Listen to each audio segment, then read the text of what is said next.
Dear friends, welcome to this week's virtual Drasha. This week we have the incredible privilege to be Parashas Titzaveh.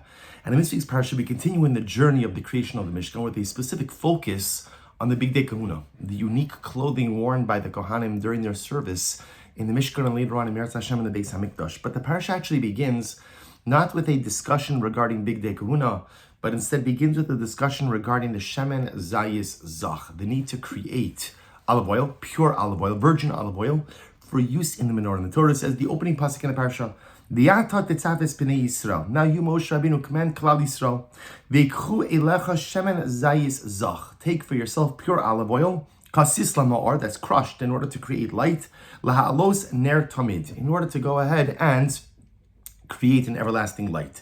So, simple, straightforward mitzvah. Create olive oil, use it for the menorah. There should be a perpetual, ongoing, eternal light in the Beis HaMikdash. And the Baal HaTurim says something interesting. The Baal HaTurim says that HaKadosh Baruch Hu goes out of his way to tell Moshe, listen, tell Klal Yisrael, command Klal Yisrael, v'yikchu elecha. They should bring to you literally, or they should take for you, shemen zayis zach. So why v'yikchu elecha? Why does it have to be take for you? And the Baal HaTurim says something very interesting. He says, aval ani Eini tzarech la'ora. I don't need the light. In other words, it's almost as if the Baal Turim is saying, Kadosh Baruch Hu saying to Moshe, lest you think that I'm telling you to get the olive oil to kindle the menorah because I need light. I'm a Kadosh Baruch Hu. I don't need light. I don't need light. The light is for you. V'yikchu elecha. It'll benefit for you. And I think perhaps the pasuk is also conveying to us something additionally profound. This idea, v'yikchu elecha, Kadosh Baruch Hu telling Moshe Rabbeinu that in life, you have to create your own light. Kadosh Baruch Hu says, I have enough light. I'm the Ribbon Shalom.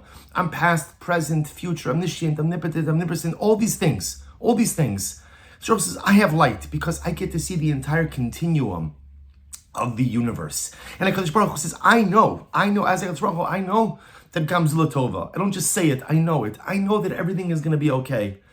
But Moshe Rabbeinu, what you have to teach Klal Yisrael is v'yikchu elecha shemen zayis zach kasis lama'or lahalos ner tamid.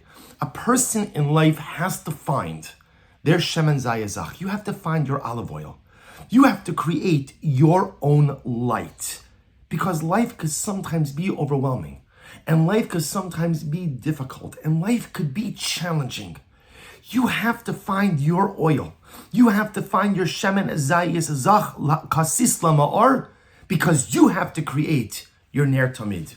You have to create your light. You have to create your simcha. You have to create a sense of luminescent enlightenment for yourself in this world. I, Kadosh Baruch Hu, I have it. But you have to create it for yourself. There's a beautiful story. In addition, before I tell the story, to these days of being, or this Shabbos being Parashas Titzaveh, it's also Purim Katan. Friday is Yudalid Adar Aleph. Shabbos is Tesvav Adar Aleph. And these days are called Purim Katan. And Purim Katan, again, it's a little bit strange because we're not exactly sure what to do with these days. The Shulchan Aruch paskins that we don't say Tachanun. According to some, we don't deliver eulogies or we don't fast. The Ramah has a discussion about whether or not there's a concept of celebration. So the Ramah quotes an opinion that says you should have a little bit more of a celebratory meal. And then he says, we're not knowing this way. The Mishnah Berurah quotes Rav Yechiel mi Paris, who says you should have a celebratory meal. And Rav Yechiel Paris would invite people to join him for a meal. So the identity of the day is a little bit strange. What exactly do we do? In other words, don't get me wrong, it's nice to be off from Tachanun, right? That's always cause for celebration for many people, especially if it's a Monday or Thursday, forget about it. Then it's Saint Simcha Gedol Mizo. But even on a Friday, people will take it. Baruch Hashem. But what do we do with these days? So it's Parashas Titzaveh, it's Purim Katan. And I want to share with you something amazing. There's a story, I saw this brought down in the Sefer Sifsei Chaim. And he quotes from the Sons of Rav, the Divrei Chaim, Rav Chaim of Sons. And the Sons of Rav would tell a story about the great tzaddik, Rav Moshe Leib of Sasov Rebbe. And the story is told like this, that it was one day, Erev Yom Kippur, the Rav Moshe Leib of Sasov had finished his Seudah. He finished his meal. And he went out, Seudah Mafsekes, and he went out into the shuk, the story is incredible in and of itself because the Sasser Rebbe went wandering in the marketplace. Why? What was he looking for? He was looking for, it's Erev Yom Kippur. He's about to go into HaKadosh Baruch Hu, the Yom Slicha V'Chapar, the day of forgiveness. And he's looking for one more mitzvah. Give me one more mitzvah. And specifically what he's looking for is chesed. Give me one more opportunity for gemilos chasadim. One more chesed opportunity. That's what he wants. That's how he wants to go into Yom Kippur.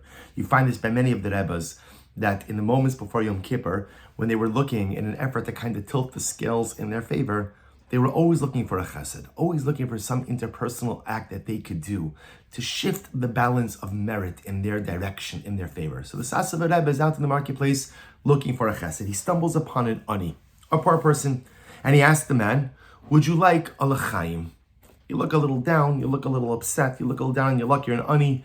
Can I give you a l'chaim? Go into Yom Kippur b'simcha, like the Gemara says, like the Mishnah says, that Yom Kippur is one of the happiest days of the year. So go into Yom Kippur, and the ani, of course, as the poor person, sure. First of all, to have a l'chaim with the Titzaveh Rebbe is such an incredible schos. So of course, he says, yes, I would love to have the l'chaim.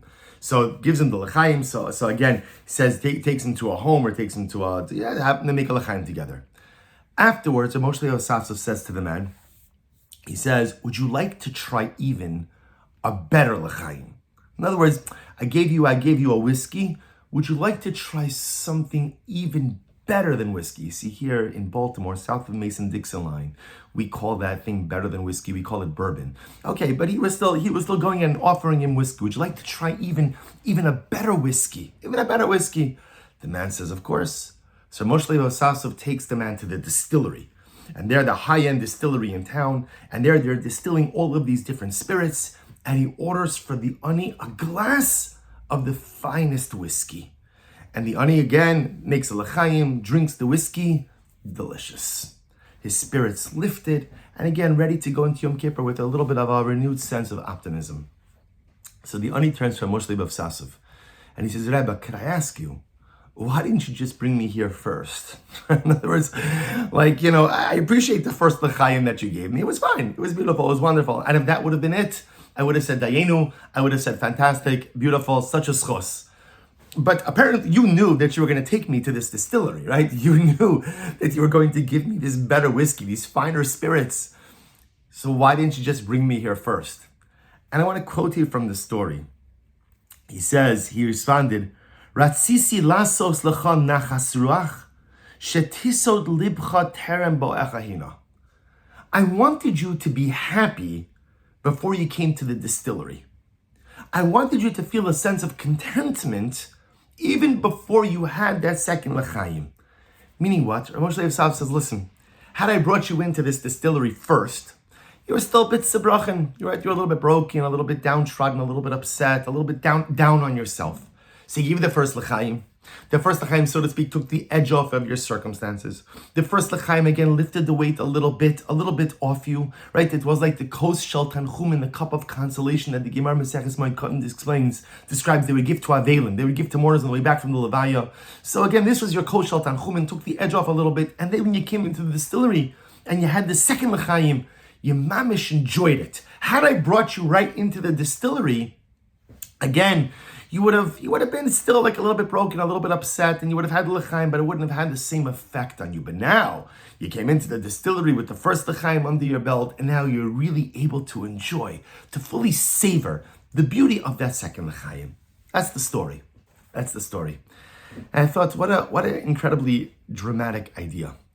What the Rebbe, what Moshe Yosef was trying to convey, what the San Zerav was trying to convey by retelling the story, is that sometimes you have to prepare yourself to be happy. Happiness doesn't just occur. I spoke in a different shir this week that happiness is a process.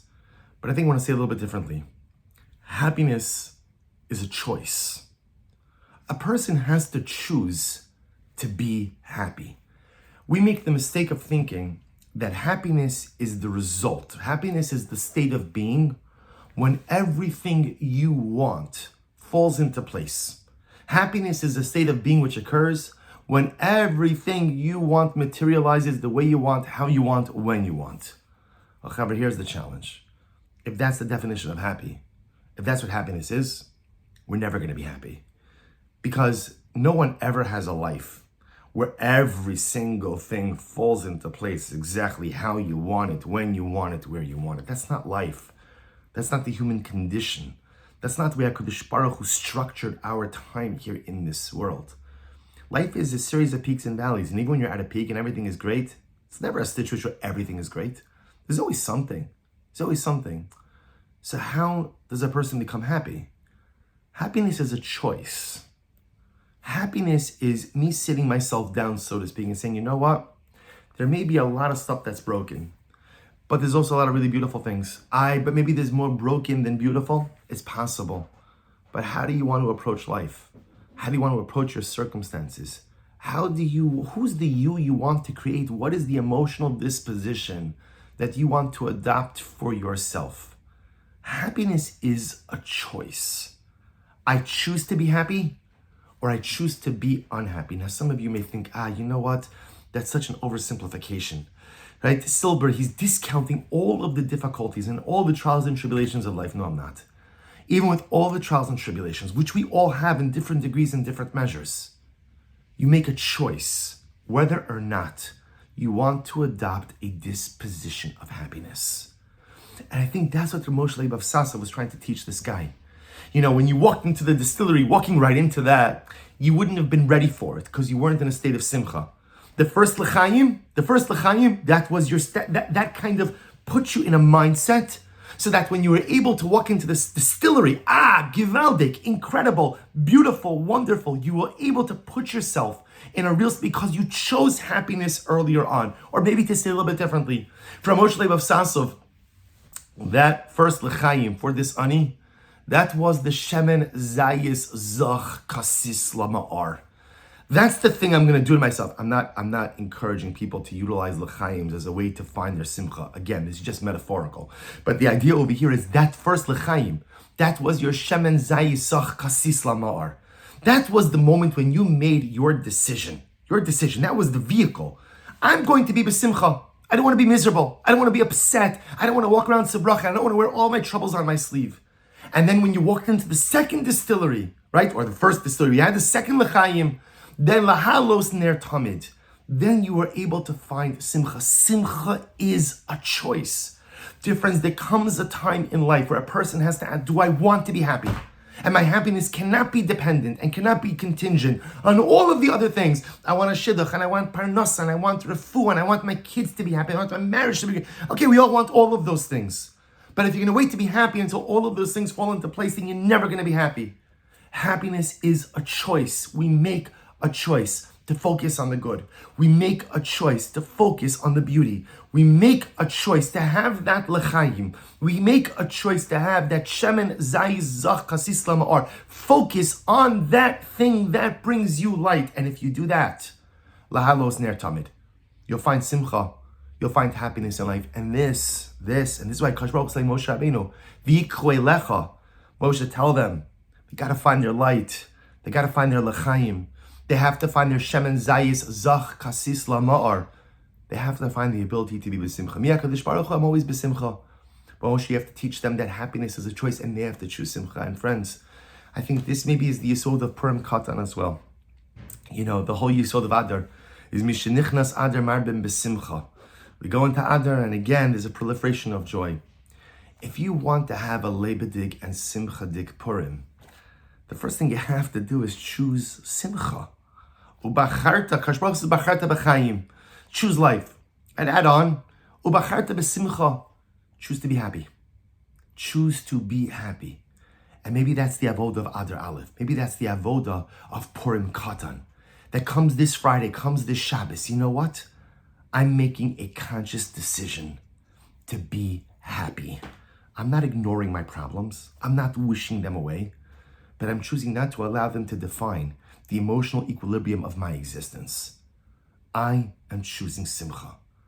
And if you could choose simcha on Adar Aleph, if you could make a conscious decision to choose simcha on Purim Katan, if you could find your oil, find your l'chaim, find the thing that gives you that push to be b'simcha, then Emir Hashem Purim will be off the charts. Then Adar Beis, so to speak, the true Adar, will Emir Hashem be a true riboy b'simcha. May we be zoche Emir Hashem to heed the advice of Moshe Rabbeinu, to seize the yikro elecha, shemen zayizach, to find the things in life that make us happy, to choose happiness.